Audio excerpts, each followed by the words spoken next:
Righto, day 108. The day that I needed, the final day in Cairns, a day for finalising preparations, and what I did, which I've been planning on doing for a long time, which was take it to the police, the plan, and ask them, once I let them know my sort of schedule, I said, can I check in with you along the way, was the idea. And so went there to the police station. I was chatting just to a lady at reception there, and she wasn't exactly sure. She was like, oh, went away and came back like 3 minutes later with the sergeant of the station. And from there forward, it wasn't exactly what I was expecting, but as I say, it was what I needed. I got an absolute grilling. I was kind of half thinking when I went in there that we're going to have already heard about me or something like that, seeing as I spoke to 4 radio stations in Cairns and the newspaper, and just about everybody else I spoke to had heard about me, but this guy hadn't. And so he was asking just every single question, from where I started, what I'd been doing before that, in terms of the whole no support aspect, who was following the website, the charity, and especially what was ahead of me. And yeah, he was just, the questions were flying, and it was the kind of test that you can't pass it because, look, he was never going to be happy. He didn't like the idea of what I was doing, but you could fail the test. And I'm happy to say, yeah, I, in my opinion, didn't fail. We were there for about 10 minutes, and you should have seen the queue that built up behind me, and this guy's just going and going and going with questions. And but it was brilliant in the end, and I was so happy with it because I was just nailing every single question without hesitation, and that was the most important part, that I knew it, all the information within myself on the spot without hesitation, and that was sort of making him go, alright, this guy is for real. And yeah, anyway, so I suppose let me talk you through it now, because the thing that I came for, funnily enough, is the thing that never actually ended up happening. He said it was kind of useless to check in with the police up along the up through the Cape, because they're most likely not even going to be in at the station. They'll be out doing something, so I can't rely on them being there for me to check in with. So the person I have to be checking in with is someone consistent every night, which is like a family member, which of course I've got teed up. And so yeah, let me tell you what I'm doing. Right, map of Cape York. This is just for the purpose of showing you. I've got these other maps which are much smaller, well, I mean, much greater detail. I'm taking photos of these. I'm not actually going to take them up into the Cape with me, just too heavy, too much bulk. Anyway, so at the moment, we're not on this map as of yet. Focus, it doesn't want to focus. That really sucks. Anyway, Cairns, I'm running about 20 k's out of town because I haven't run for a week, and yeah, that's better. Alright, I haven't run for about a week, and so I'm just doing a light 20 k's to get out of town, because it was going to be 80 to Mossman, where I'm staying tomorrow night. Oh no, so the night after tomorrow night. So 20 k's out of town tomorrow, and then about 55 to 60 out to Mossman the day after that, and that's following the coast road up to Mossman, and that's all straightforward. It's just a bitumen road. Out of Mossman, I'm going up to Cape Trib, which still is not on this map, and I'm staying. Yeah, that's just fine there. The train's getting a whole lot steeper there, and starting to get some dirt roads. And then finally getting onto the map from Cape Trib, I'm going to Rossville, which is it's showing up. It's there. There you go. Alright, and I go through what's kind of sketchy is there's a river crossing. Well, previously I've already crossed the one ferry, and when I get to Widgel here, I've got to cross a causeway which is tidal, so if I hit it at the wrong time, I'm not really going to be able to get across. So and that's definitely crocodile infested, so I've got to wait for the right time there. But after the Rossville, I am actually going to go up into Cooktown. It's just a simple, about 33 k's up into Cooktown, just because I've been chatting with the mayor and his office, and some people up there who want to offer me some accommodation, and it can't hurt, because the reality is the actual road to the Cape is still cut off at Laura just here. It's still not open. We've had that much rain. It just rained for the last week, and it's even worse up in the Cape. So yeah, alright, after I go to Cooktown, I'm planning on coming straight back out again, out to Rossville again, because it's 80 down here, so there's no reason I can't just break it up. So going back to the Lion's Den, it's this awesome pub in around Rossville, just there. And then I'm going to Lakeland, still no problem, still major road, it's going to be bitumen, that's fine. Likewise, up to Laura, I can get to there, and that's a town. There's going to be phone reception and everything there.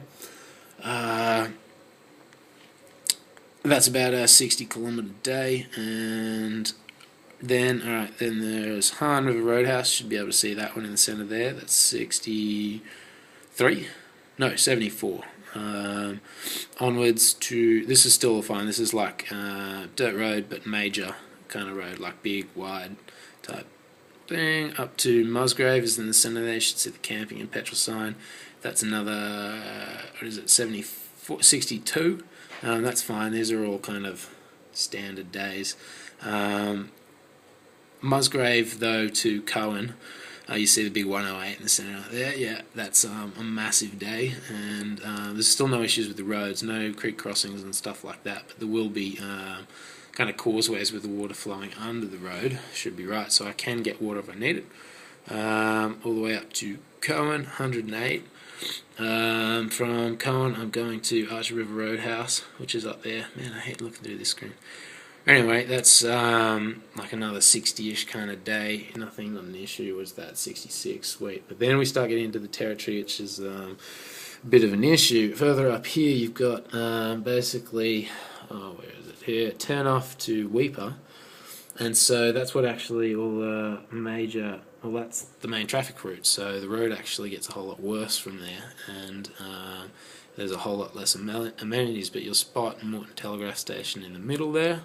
Ka-ching. But it's 125 k's between Arch River Roadhouse and Morton Telegraph Station. It's going to take me more than there are daylight hours to do that. So yes, I've got a torch, of course. But it's still going to be kind of sketchy. Look, there's a couple of rivers on the way there, creeks. There's going to be enough water, I've no doubt. I'm going to be carrying 8 litres with me, but I reckon I'm going to be able to find it on the way, so it should be fine, especially with all the rain that we've had in all the creeks up there. Righto, it's a massive day. I'm obviously going to be resting in between some of this time.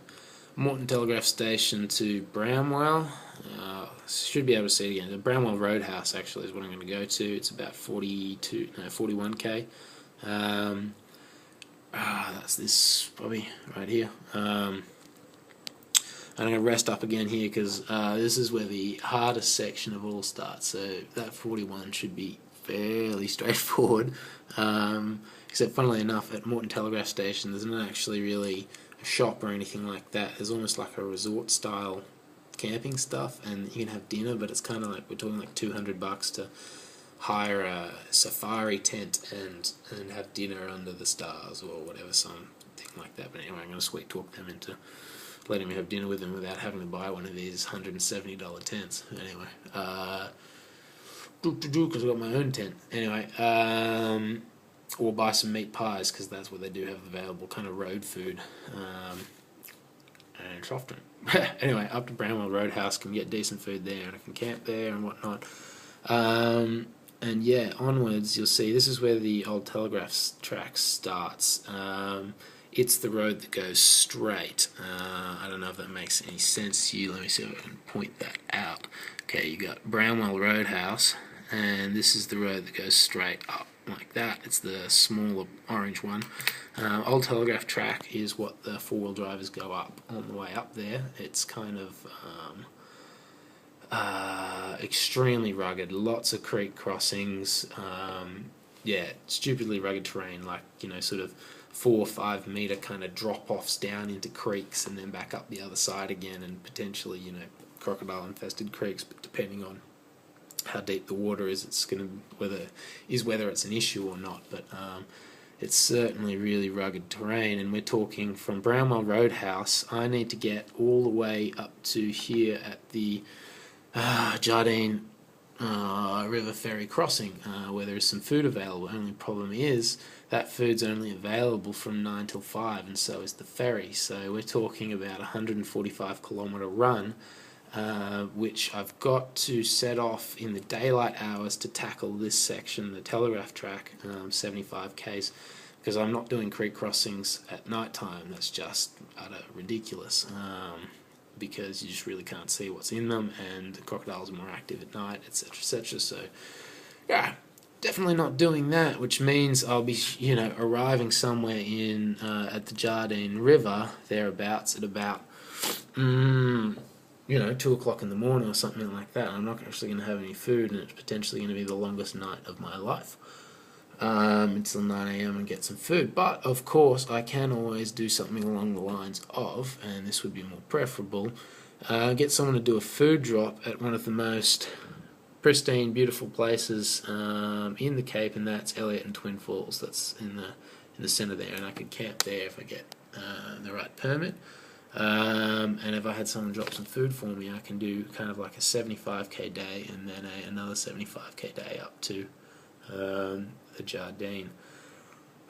So that would be kind of ideal. But if that whole section's kind of sketchy anyway, the telegraph track, what I can take is what's called the bypass road, and the bypass road is the red dotted one that goes out and round, and that is about 145 in of itself just to get to Elliot and Twin Falls. So I can't really take it without stopping at Elliot Twin Falls with food, so I'd kind of only be doing that if I was getting someone to food drop. Otherwise it's a 200k run up to Jardine River, so that's not going to be possible anyway. So there's a number of things, and that is all actually going to depend on circumstantial stuff when I'm actually up there. Ideally, I'll be stopping at Elliot Twin Falls, because in my opinion there's no prizes for discomfort. But that said, I've kind of got this itching feeling. I wish I could have kind of like a climax there, and it'd be stupidly hard, so anyway, we'll see what ends up happening. I mean, as if it's not going to be hard enough running 125 from Archer River Roadhouse up to Moreton Telegraph Station in the middle there. Anyway, if I make it to the Jardine and I'm still alive, I'm basically at the top, because at that point it's 42, sweet marathon from the Jardine into Bamaga, all the amenities you could ever possibly hope for. Oh, it's going to focus.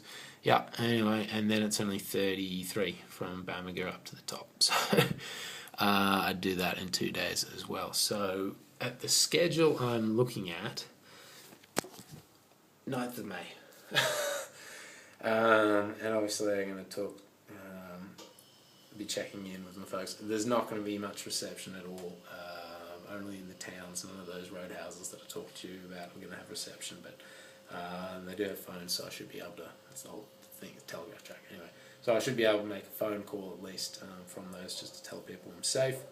But there's not going to be a whole lot of blogging, video logging, sports tracking, etc. I'm just kind of go off the edge of the earth, and you'll hear from me a bit. So yeah, and for the purpose of saving battery, because I'll often be camping in places, I don't think I'm going to be using the sports tracker for some sections, especially the longer ones, because if I'm holding the maps as visual documents, on this phone, I can't have this battery dying.